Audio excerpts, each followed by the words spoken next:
La posrevolución. El México posrevolucionario es un periodo de la historia de México que comprende el periodo entre 1917 y 1940, cuando habían concluido los enfrentamientos armados de la Revolución Mexicana.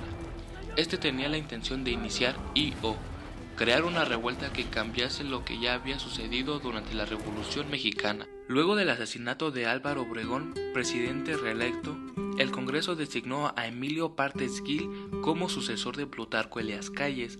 En 1929 se celebraron elecciones bajo sospecha de fraude electoral, donde triunfó Pascual Ortiz Rubio sobre José Vasconcelos. Las características principales de este periodo son que el Estado va a ir rigiendo o dictando cada vez en menor grado el camino que tome en lo político y económico la nación. Ocurrió una serie de transformaciones estructurales en una economía que buscó incorporarse a los modelos liberales del comercio mundial de la época, poniendo las bases del capital industrial del país con inversiones extranjeras y modernización de la planta productiva. Modelo excluyente y dictatorial que culminó en la Revolución de 1910, la cual definió la orientación de la sociedad luego de un periodo de más de una década de intensas luchas internas. Al primer periodo, que va de 1940 a 1970, se le llama el desarrollo estabilizador. Es el periodo durante el cual el crecimiento económico nacional alcanza un enorme nivel. La balanza económica nacional se encuentra en equilibrio y gradualmente el país va alcanzando la preeminencia iberoamericana con el concierto universal, como parte del interés en el periodo postrevolucionario por dinamizar y diversificar la estructura productiva. La educación técnica aceleró su crecimiento y se consolidó. La escuela se constituyó en el espacio privilegiado de la formación profesional. En la medida en que el gobierno enfatizó la necesidad de una economía autosustentada y con bajos niveles de interacción con el exterior, la ciencia y la técnica emergieron como factor esencial para el funcionamiento del Estado. Así, se acentuó el fomento de la investigación científica para el desarrollo económico e industrial, convirtiendo la experimentación y la investigación en prioridades presupuestales, mientras la de reforma educativa puso énfasis en una acción sin precedentes, la enseñanza técnica, que tuvo modificaciones sustanciales como la organización de sistema, que incluyó centros educativos para maestros técnicos e institutos para la capacitación de trabajadores, la orientación, que buscó capacitar al hombre para una eficiente producción material. Agustín Yáñez nació en Guadalajara, Jalisco en 1904 y murió en México a los 76 años de edad en 1980. Fue narrador y ensayista mexicano. Estudió en Guadalajara y México en las facultades de Filosofía y Letras. Participó en la política y desempeñó importantes puestos públicos. Fue gobernador de Jalisco en los años 1953 a 1959 y secretario de Educación Pública, lo cual le permitió reformar en el sistema educativo en 1973 y él ganó el Premio Nobel de Letras. Al filo del agua, novela publicada en 1947, considerada una de las mejores novelas del siglo XX, muestra la vida triste y religiosa de un pueblo perdido de Jalisco, Yahualica, poco antes de la Revolución Mexicana. Al filo del agua expresa momentos antes de algún suceso. Es una novela donde suceden pocas cosas pero terribles, una de ellas como personaje principal, la muerte. Habla de un pueblo lleno de oscuridad, silencioso, sin brillo, sin alegría, pueblo de mujeres enlutadas, palidez en los rostros, oscuridad en los vestidos, las personas feas, miserables, pobres, personajes, María, Marta, Timoteo, Damián, Micaela, Mercedes, Dionisio y Lucas. Después de sus sucesos ocurre un evento que cambia el destino del pueblo, la Revolución Mexicana. Los problemas estallan, las personas se unen al movimiento armado y otras fallecen. José Revueltas nació en Santiago Papasquero, Durango, en 1914 y murió en México en 1976 a los 62 años de edad. Guionista y escritor, activista, crítico político y novelista. Fue militante del Partido Comunista Mexicano, pero en 1943 fue expulsado porque criticaba las prácticas burocráticas del partido. Estuvo 2 veces en la prisión de las Islas Marías, 1932 a los 15 años y después en 1932 por movimientos campesinos y de su partido. Fue más investigado por lo que es que por sus obras. El luto humano, según una novela de su autor, publicada en 1943, ganador del Premio Nobel de Literatura Nacional, habla de un pueblo oscuro, pobre y miserable. En esta obra está presente la muerte, la pobreza, la traición. A esa novela se le incluyen 6 personajes sin cura. Consta de 3 niveles narrativos. El primero, la muerte de una niña chonita. El padre busca cura para el entierro de su hija, pero una lluvia muy fuerte en una noche o un día no especifican. El padre decide cruzar el río en busca de cura, con el sufrimiento y desesperanza. Una sola muerte junto a todos los 6 personajes y el cura. La lluvia desborda al río inundando todo. Solo 4 logran refugiarse en la azotea, pero tras varios días aparecen sopilotes por el olor de la niña, matan a las 4 personas. El segundo nivel habla de la Revolución Mexicana en la Guerra Cristera y el tercero, la construcción de una presa. Juan Rulfo, escritor y fotógrafo mexicano, nació en San Gabriel el 16 de mayo de 1917. Está considerado uno de los escritores más influyentes del siglo XX. Criado en San Gabriel, Rulfo viaja a la Ciudad de México, donde se interesa en el estudio de la historia, del arte y la fotografía. Durante las 2 décadas siguientes, años 30 y 40, viaja por el país y escribe sus primeros cuentos, algunos de los cuales son publicados en revistas. Gracias a 2 becas obtenidas del Centro Mexicano de los Escritores, Rulfo logra publicar El llanto en llamas, publicado en 1953, una antología de sus mejores relatos. 2 años más tarde publicaría la que es su obra más conocida, Pedro Páramo, publicado en 1955, novela que hoy en día sigue levantando interés tanto en lo público como en el ámbito académico. Con esos 2 volúmenes como corpus creativo, Rulfo se convirtió en pieza clave de la literatura en castellano y su influencia reconocida por escritores como Borges. Se extendió a otros países a medida de que su obra fue traducida. Entre otras menciones, Rulfo recibió el Premio Príncipe de Asturias de las Letras en 1983. Ya por último, Juan Rulfo murió en Ciudad de México el 7 de enero de 1986.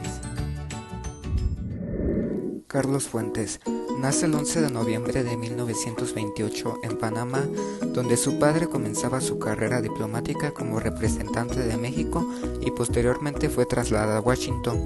Llegó a México a la edad de 16 años, donde estudió la prepa y Historia y Geografía de México. Se licenció en Derecho por la UNAM. En 1950 viajó a Europa y realizó sus estudios de Derecho Internacional en la Universidad de Ginebra. En 1959 publicó sus primeros cuentos titulados Los días enmascarados. Durante los años 70 vivió en París, Venecia, Londres y México. En 1962 escribió Aura. En los 70 estuvo en el Instituto Woodrow Wilson de Washington. En 1972 se convirtió en miembro del Colegio Nacional. Fue presentado por el poeta Octavio Paz y su discurso de ingreso se tituló Palabras iniciales. Fue embajador de México en Francia 1972 a 1978, cargo al que renunció en ese momento en el que Gustavo Díaz Ordaz fue nombrado embajador de México en España. El expresidente era el asesino del movimiento estudiantil del 68 en Tlanecolco. En 1984 recibió el Premio Nacional de Ciencias y en 1987 se le otorgó el Premio Cervantes. En 1994 presenta su novela Diana o la cazadora solitaria, obra de carácter autobiográfico en la que refleja el México de la década de los 70. En 1985 se publicó en España su obra Nuevo Tiempo Mexicano, en la que aborda la revuelta de Chiapas como un llamamiento de las conciencias. En 1997 publicó su libro de cuentos La Frontera de Cristal. A finales de 1998 publicó Los años con Laura Díaz y, entrando el año 2000, sacó una recopilación de los fragmentos de su narrativa en Los 5 soles de México, Memorias de un milenio. Recibió, entre otros, el Premio Rómulo Gallegos en 1977. el Cervantes en 1987, el Príncipe de Asturias de las Letras en 1994, la condecoración de Gran Oficial de la Orden de la Legión de Honor de Francia en 2003 y en 2009 la Gran Cruz de la Orden de Isabel Católica. Fue nombrado miembro honorario de la Academia Mexicana de Lenguas en agosto del 2000 y doctor honoris causa por varias universidades, entre ellas Harvard, Cambridge y Nacional de México. Carlos Fuentes murió el 15 de mayo del 2012 en la Ciudad de México. Julio Florencio Cortázar nace en Ixelles, Bélgica, el 26 de agosto de 1914 y fallece en París, Francia, el 12 de febrero de 1984. Fue un escritor, traductor e intelectual argentino, aunque optó por la nacionalidad francesa en 1981. Julio Cortázar es considerado uno de los autores más innovadores y originales de su tiempo, destacado por su habilidad en los relatos cortos, la prosa poética y la narración breve. Ahora pasaré a explicar un poco de su biografía. Julio Cortázar nació en Ixelles, distrito cercano a Bruselas, la capital de Bélgica, país invadido por los alemanes en los días de su nacimiento. Julio Cortázar fue hijo de los argentinos Julio José Cortázar y María Herminia Descote, de ahí su respectiva nacionalidad argentina, ya que su padre era funcionario de la Embajada de Argentina en Bélgica. Julio Cortázar fue un escritor muy joven, a la edad de 9 o 10 años ya había escrito una pequeña novela, afortunadamente perdida, según el autor. Sus obras destacadas es Rayuela, la cual fue publicada en 1963. Es una obra de carácter narrativo y muy relevante para la cultura latinoamericana. Trata sobre la vida de Horacio Oliveira, un argentino exiliado en París donde trabaja como traductor. Y la trama es sobre cómo transcurre su vida con sus amigos pertenecientes a un club y su amorío, el cual se complica por la presencia de un bebé y por el excesivo mal carácter de Horacio. En mi opinión, esta obra es una representación de cómo vivió el autor, nada más con ligeros cambios. Ahora proseguiré con el siguiente autor. Jorge Mario Pedro Vargas Llosa nació en Arequipa, en Perú. Es un escritor peruano que también cuenta con nacionalidad española. Es considerado uno de los más importantes novelistas y ensayistas contemporáneos. Es autor de obras que han ganado varios premios, entre los que destacan el Premio Nobel de Literatura 2010 y el Cervantes en 1994, considerado el más importante de la lengua española. Muchas de sus obras están influidas por la percepción del escritor sobre la sociedad peruana y de sus propias experiencias como peruano. Sin embargo, de forma creciente, ha tratado temas de otras partes del mundo. Ahora pasaré a explicar un poco de su biografía. Mario Vargas fue el único hijo de Ernesto Vargas Maldonado y de su esposa Dora Llosa Ureta. A la edad de 14 años, su padre lo envió al colegio militar Leoncio Prado. Allí soportó una férrea disciplina militar y en esa época desarrolló su gusto a la lectura y escritura. Sus lecturas predilectas fueron de los escritores franceses Alejandro Dumas y Víctor Hugo. En 1953, Mario Vargas ingresó en la Universidad Nacional Mayor de San Marcos, donde estudió Derecho y Literatura. En 1962, Llosa terminó de escribir cuando vivía en París su primera novela, La ciudad y los perros, la misma que lo llevó a ganar el Premio Nobel. La obra que lo destaca sería La ciudad y los perros, publicada en 1963. Es una obra que critica a la sociedad peruana, en la cual expresa a través de la denuncia del machismo y la violencia de un colegio militar de Lima. La obra narra la brutalidad encarecida y ejercida en un grupo de jóvenes alumnos de un colegio militar en Lima. Mario Vargas expone las consecuencias de una educación castrense malentendida y denuncia también la corrupción de aquel mundo y su violencia siempre presente. Gabriel José de la Concordia Márquez nació el 6 de marzo de 1927 en Aracata, Colombia, y murió el 17 de abril del 2014 en la Ciudad de México. Fue famoso tanto por su genialidad como por ser escritor, como por su postura política. Su primer cuento, La tercera resignación, se publicó en 1947 en un periódico liberal de Bogotá llamado El Espectador, el cual aparece en Pablo Escobar. Otra de sus obras fue El amor en los tiempos del cólera. Se publicó por primera vez en 1985. Está basada en la historia de dos parejas o de dos personas que se aman mucho.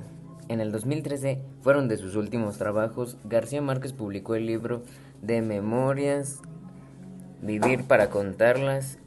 El primero de las 3 del volumen son sus memorias. Y la novela de Mis putas tristes apareció en el 2014 y es una historia de amor que sigue el romance de un hombre de 90 años.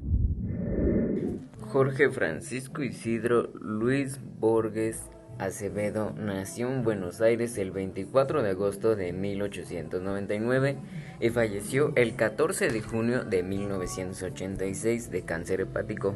Obras. Una de sus obras, él se destacaba por el ensayo y la narración, fue lo que le dio el reconocimiento universal. Dotado de una vasta cultura, elaboró una obra de gran solidez, escribió guiones de cine y críticas literarias. De una perspectiva más histórica, sus obras se dividen en periodos. Una primera etapa es la inicial, vanguardista, acosta entre los años 1923 y 1930. Este periodo está caracterizado por la importancia del poema. Sus historias más populares abundan en la naturaleza del tiempo, el infinito, los espejos. Uno de sus libros de cuentos de ficción es uno de los 100 mejores libros de todos los tiempos.